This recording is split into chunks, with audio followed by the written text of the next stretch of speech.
Hoje eu vim aqui para nós conversarmos sobre o livro Frankenstein, da Mary Shelley. Livro muito bom. Essa edição minha é pela Nova Fronteira, é da Nova Fronteira. Muito boa, inclusive, como tudo que a Nova Fronteira faz, né? O livro Frankenstein, diferente do que todo mundo pensa, vai falar da história do Dr. Victor Frankenstein. E o doutor é quem fez a criatura, que as pessoas acham que o nome da criatura é Frankenstein, mas na verdade o médico que o criou, que é o Dr. Victor Frankenstein. A criatura não tem nome. Livro, eu gostei muito do livro, um livro muito bom. A leitura é muito fácil, flui, sabe? Inicialmente o livro ele é escrito por cartas, mas eu não classificaria como um epistolar. Porque não é só de cartas. Na verdade, é uma história dentro da outra. E a gente precisa ficar muito atento no decorrer do livro, da narrativa, para a gente não se perder. O que acontece? Tem um aventureiro que se chama o Elton, que pega um barco e junta alguns marinheiros para sair numa incursão para chegar no Polo Norte. E o Elton, ao que parece, a sua irmã é muito preocupada. Então ele está combinado com ela de ficar sempre mandando notícias. Mesmo que essas notícias demorem um pouco para chegar, ele vai estar mandando as notícias. E a história começa assim. Então o Elton vai contando para a irmã as coisas que vão acontecendo durante essa viagem para o Polo Norte. Uma das coisas que ele começa a falar é quando ele encontra o Dr. Victor Frankenstein, que na verdade, antes dele encontrar o Frankenstein, ele avista com os marinheiros um ser humano de um tamanho anormal, muito maior do que seria um ser humano normal. Ele vê isso e logo depois ele encontra num bloco de gelo um trenó com o Frankenstein já quase desmaiando assim. E a partir dali eles ficam amigos e o Dr. Frankenstein começa a contar a história para o Elton, que conta para a irmã dele a história. Muito bem, através das cartas. É assim que a história nos é contada, tá? Aí o Frankenstein conta pro Elton. E num determinado momento da história, o Frankenstein vai contar pro Elton o que a criatura contou para ele. Então, assim, são 3 histórias, né? A história do Elton, a história do Frankenstein e a história da criatura. Que todas elas nos são contadas através da ótica do Elton. Muito bem. E aí o Frankenstein, quando o Elton retira ele daquelas águas gélidas, o Dr. Frankenstein começa a contar para o Elton o que ele fez. Mas ele está muito abatido, ele é muito triste, muito revoltado. E ele diz que você não tem que procurar saber muito, usar a ciência de uma maneira grandiosa, porque isso vai prejudicar você. Na verdade, eu achei o Dr. Frankenstein um chato, eu achei o Dr. Frankenstein um fraco e uma pessoa horrível. Eu gostei muito mais da criatura, que não tem nome, do que do Frankenstein. O Frankenstein, ele começa nessa época, que é narrado no livro, eles começam a descobrir a eletricidade. E o Frankenstein, que tem apenas, quando ele começa a criar, fazer a criação, como é tratado no livro, ele começa com lagartas e ele percebe que quando ele dá choques elétricos nessa lagarta, ela ganha vida. Então ele resolve catar vários pedaços nos cemitérios de pessoas e criar um ser humano.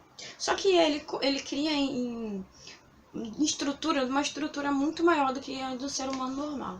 Só que o que mais me incomodou nesse livro é que o Frankenstein, quando ele percebe que ele conseguiu dar vida à criação dele, ele corre. Porque ele acha que a criatura é muito feia. O tempo todo, no livro, é dito que a criatura é muito feia. E isso me incomodou um pouco, porque a criatura tinha sentimentos melhores do que a do Frankenstein. Porque quando o Frankenstein deu vida, ele corre e larga a criatura pelo mundo. Então, essa criatura que não sabe nada vive na floresta, depois fica na casa de uns franceses, e ele vai aprendendo a conversar, ele vai aprendendo a falar. Só que todas as pessoas tinham medo dele por conta da aparência. E o Frankenstein, que seria o quê? A pessoa que deveria ficar do lado dele, foge dele, começa a abominá-lo, sem que a criatura tivesse feito nada com ele. E eu fiquei com muita raiva do Frankenstein por isso. Quando a criatura vai atrás dele e consegue conversar com ele, ele só quer que o Frankenstein faça uma companheira para ele, porque ele não quer ser sozinho, ele não quer ficar sozinho no mundo. É a única coisa que ele pede pro Frankenstein, e o Frankenstein se nega. E sim, a criatura tentou, a criatura foi boa, o Frankenstein é que não servia. Eu quero deixar isso assim bem claro, enfatizado. Não gostei do Frankenstein. A partir daí, dessa recusa do Frankenstein de fazer uma companheira para o monstro, ele se revolta e diz que ele vai se vingar do Frankenstein por tê-lo criado e condenado a uma existência solitária. O que é totalmente plausível. Ninguém quer ser sozinho. Ninguém quer ficar, andar pelo mundo sem ter com quem falar, para não podendo aparecer para ninguém. E o que acontece a partir daí é que a criatura começa a matar as pessoas que são mais queridas, mais caras pro doutor que o criou. Porque também tem vários personagens, como o doutor, como o amigo Erval, tem a Elizabeth e a criatura, que são pessoas que são muito chegadas ao Frankenstein. E aí a criatura acaba matando essas pessoas, além de um irmão do Dr. Victor Frankenstein. O que era, não vou dizer que é normal, mas não sei, a criatura não tinha o que fazer. Eu tô enfatizando isso, né? Porque realmente não tinha o que fazer. E o livro vai decorrendo assim. Através das cartas do Elton, dos diálogos do Frankenstein com Elton, dos diálogos da criatura com Elton, com o Frankenstein, que ele conta pro Elton. Assim, na verdade, a gente tem um narrador que é em primeira pessoa e você poderia ficar meio desconfiado. Talvez a Mary quisesse isso, né? Criar um pouco dessa desconfiança no leitor. Achei também, durante a leitura, que a Mary Shelley queria fazer uma crítica ao belo, uma crítica ao que agrada aos olhos. Porque quando ela escreveu, isso foi em meados do século XVIII, XIX, início do XIX, na Europa havia um culto à beleza, né? Os homens deveriam parecer cultos e bonitos e inteligentes, e as mulheres puras. Só que isso era uma hipocrisia imensa. E nem todo mundo que é bonito é bom. Vide lá o retrato de Dorian Gray. Bem, com isso a gente tem personagens muito bem construídos. Achei, não são profundos, mas são bem construídos. Achei o livro muito bom e que super vale a pena ler, porque também está naquela lista dos clássicos que todos deveriam ler. Os clássicos do mundo, né? Os livros clássicos do mundo todo. Então, o que eu tenho para dizer para vocês, eu vou parar de contar, eu não vou contar o que aconteceu no final, para você saber. Você vai ter que ler. O livro